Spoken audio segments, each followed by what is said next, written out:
And kanina nga, dyan na naman, nag-iingay siya. We understand if it's related to the budget being discussed or meron siyang advokasya. Kaya nga sabi ko, kung pwede ka namang mag-interpolate, pwede kang sumala sa budget deliberation kasi trabaho naman namin yon. Pinapabayaan na lang namin kung nag-iingay siya or whatever, may mga sinasabi siya, minsan mga foul words no, sa mga kasamahan. Pero kanina kasi, seryoso kami, no? Nagmamadali tayo. Alam nyo naman, kanina, 3:00 na kami nag-uwian. And ngayon, ang dami pang agencies na nakatambay, no? And we wanted the DOJ kasi tapos na yung Commission on Human Rights na.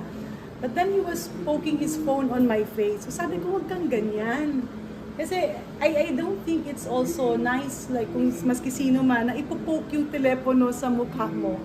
Kasi nag-uusap kami ng iba o sino pang mga magtatanong, ano yung mga tatanungin questions. Yung iba na hindi makakatanong o pwede bang ito na lang yung magtanong. So yung mga ganong bagay, hindi siya dapat, parang you don't disrupt members of Congress who are working. Yan lang naman.